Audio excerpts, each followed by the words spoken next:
Hello friends, অবশেষে স্বস্তির খবর শোনালো আবহাওয়া দপ্তর।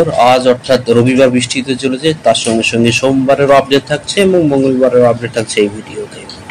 আমরা windy.com এর মাধ্যম দিয়ে দেখে নিতে পারছি যে কোথায় কোথায় বৃষ্টি হতে চলেছে। তা এটা দেখুন, রবিবার দিন যখন ক্রস করলো দেখা যাচ্ছে রবিবার মুর্শিদাবাদ, নদিয়া, উত্তর চব্বিশ পরগনা, দক্ষিণ চব্বিশ পরগনা এবং পূর্ব মেদিনীপুরে বৃষ্টি হওয়ার প্রবল সম্ভাবনা দেখা দিয়েছে, অর্থাৎ বৃষ্টি হবে।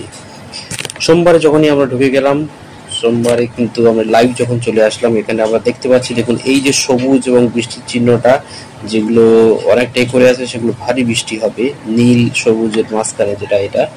এবং সোমবার দেখতে পাচ্ছি যে বীরভূম, কলকাতা, মুর্শিদাবাদ, দক্ষিণ চব্বিশ পরগনা এবং উত্তর চব্বিশ পরগনা বৃষ্টির সম্ভাবনা। এবং তার সঙ্গে সঙ্গে আমরা যদি এবার মঙ্গলবারে চলে আসি ফ্রেন্ডস, সেক্ষেত্রে দেখতে পাচ্ছি যে মঙ্গলবারে কলকাতা, পূর্ব মেদিনীপুর, পশ্চিম মেদিনীপুর, বাঁকুড়া এবং উত্তর ও দক্ষিণ চব্বিশ পরগনা কিন্তু বৃষ্টি হতে চলেছে। তা ফ্রেন্ডস, ভিডিওটি ভালো লাগলে ভিডিওটি লাইক, কমেন্ট, শেয়ার করে সঙ্গে মাঝখানে ছড়িয়ে দেবেন। Thank you very much.